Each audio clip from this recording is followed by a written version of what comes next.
ನರೇಂದ್ರ ಮೋದಿಯವರ ನಾಯಕತ್ವದಲ್ಲಿ ಈಗಾಗಲೇ ದೆಹಲಿಯಲ್ಲಿ ಸಭೆಯನ್ನು ಕರೆದಿದ್ದಾರೆ.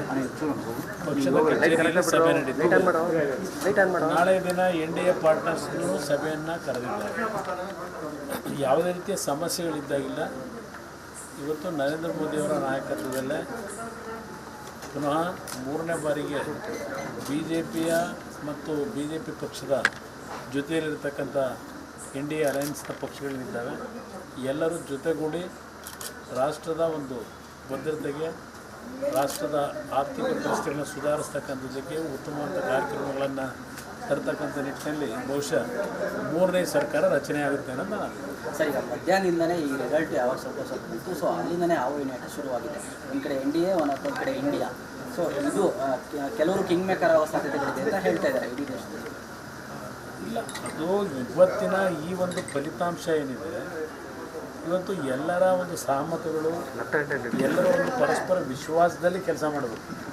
ಇಲ್ಲಿ ಯಾವುದೇ ರೀತಿಯ ಇವತ್ತಿನ ಒಂದು ಫಲಿತಾಂಶದ ಆಧಾರದ ಮೇಲೆ ಬ್ಲ್ಯಾಕ್ ಮೇಲ್ ಮಾಡ್ತಕ್ಕಂಥದ್ದಾಗಲಿ, ಇಲ್ಲ ನಮ್ಮ ಸ್ವಾರ್ಥದ ರಾಜಕಾರಣ ಮಾಡೋದಕ್ಕಾಗಲಿ ಯಾರೂ ಸಹ ಕೈ ಹಾಕಬಾರ್ದು ಅನ್ನೋದು ನನ್ನ ಅಭಿಪ್ರಾಯ, ನನ್ನ ವೈಯಕ್ತಿಕ ಅಭಿಪ್ರಾಯ. ಸರ್, ಸಿದ್ದರಾಮಯ್ಯ ಪ್ರೆಸ್ ಮೀಟ್ ಮಾಡಿ ಹೇಳ್ತಾ ಇದ್ರು 25 ವರ್ಷದಿಂದ ರಿಪಬ್ಲಿಕ್ ಆಫ್ ಹಾಸನ್ ಮಾಡ್ಕೊಂಡಿದ್ರು, ಯಾಕೆ ಹಾಸನ್ ಸೋತರು? ನೋಡಿ, ಹಾಸನ್ ಸೋಲಲಿಕ್ಕೆ ಕಾರಣ ಬೇರೆ ಬೇರೆ ವಿಷಯಗಳು.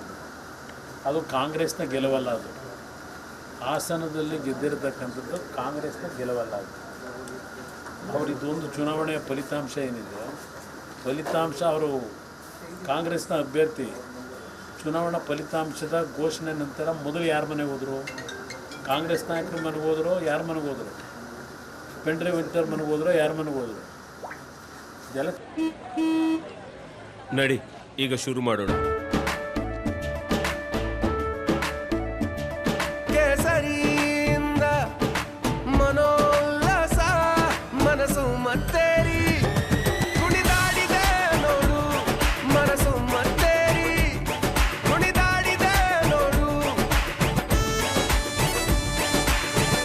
ಕ್ಷಣ ಕ್ಷಣವೂ ಆಚರಿಸಿ ಕೇಸರಿ ಹಬ್ಬ. ವಿಮಲ್ ಬಾಯಲ್ಲಿ ಹೇಳಿ ಕೇಸರಿ. ಚರ್ಚೆ ಬೇಡ. ಸಿದ್ದರಾಮಯ್ಯನವರು ನಾವು ಹಾಸನ ಜಿಲ್ಲೆಯನ್ನು ಎಂದೂ ಸಹ ದೇವೇಗೌಡರು ರಾಜಕಾರಣಕ್ಕೆ ಬಂದಂಥ ದಿನ 60 ವರ್ಷಗಳಾಗಿದೆ.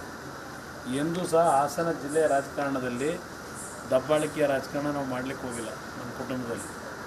ಇದೆಲ್ಲ ಮಧ್ಯದಲ್ಲಿ ಏನೋ ಒಂದು ಸಣ್ಣ ಒಂದು ಘಟನೆಗಳೇನಿದೆ, ಇದು ದೊಡ್ಡ ಮಟ್ಟದಲ್ಲಿ ವಿರೋಧೀಕರಿಸಿರ್ತಕ್ಕಂಥದ್ದೇನೆ. ಕಾಲ ಉತ್ತರ ಕೊಡ್ತಾನೆ, ಅದರ ಬಗ್ಗೆ ಚರ್ಚೆ ಮಾಡೋದಿಲ್ಲ. ಆದರೂ ಒಂದು ಮಾತನ್ನು ಹೇಳ್ತೇನೆ, ಹಾಸನ ಜಿಲ್ಲೆಯ ಜನತೆಗೂ ನಮಗೂ ಇರ್ತಕ್ಕಂಥ ಬಾಂಧವ್ಯವೇ ಬೇರೆ. ಈ ಚುನಾವಣೆಯಲ್ಲಿ ಕುತಂತ್ರದ ರಾಜಕಾರಣದ ಮುಖಾಂತರ ಕೆಲವು ವ್ಯಕ್ತಿಗಳ ನಡವಳಿಕೆಗಳಿಂದ ಈ ಚುನಾವಣೆಯಲ್ಲಿ ಸೋಲಾಗಿರ್ತಕ್ಕಂಥ 40,000 ಓಟ್ ಬದಲಾವಣೆ ಏನು ದೊಡ್ಡ ವಿಷಯವೇ?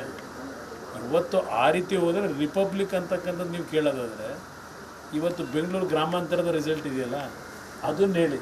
ಸಿದ್ದರಾಮಯ್ಯವ್ರು ಹೇಳ್ತಕ್ಕಂಥದ್ದು ಬೆಂಗಳೂರು ಗ್ರಾಮಾಂತರದ ರಿಪಬ್ಲಿಕ್ ಏನಿತ್ತು, ರಾಮನಗರ ಜಿಲ್ಲೆಯ ರಿಪಬ್ಲಿಕ್ ಅಂತಕ್ಕಂಥದ್ದೇನು ಇಟ್ಕೊಂಡಿದ್ರು, ಅದಕ್ಕೆ ಇವತ್ತು ಬೆಂಗಳೂರು ಗ್ರಾಮಾಂತರ ಜಿಲ್ಲೆಯ ಜನತೆ ಡಾಕ್ಟರ್ ಮಂಜುನಾಥ್ ಅವರಿಗೆ ಇವತ್ತು 2,65,000ಕ್ಕೂ ಹೆಚ್ಚಿನ ಬಹುಮತ ಏನಿದೆ, ಅಲ್ಲಿಯ ರಿಪಬ್ಲಿಕ್ ಆಡಳಿತವನ್ನು ಇವತ್ತು ಕೊನೆಗೊಳಿಸಿದ್ದಾರೆ ಅಂತಕ್ಕಂಥ ಹೇಳಿದ್ರೆ ನಾನು ಮುಖ್ಯಮಂತ್ರಿ ಅದು ಹೇಳಿದ್ರೆ ಒಪ್ಕೋತೀನಿ. ಅದಕ್ಕೂ DK ಸುರೇಶ್ ಹೇಳ್ತಾರೆ ಕುತಂತ್ರ ಮಾಡಿದ್ದಾರೆ.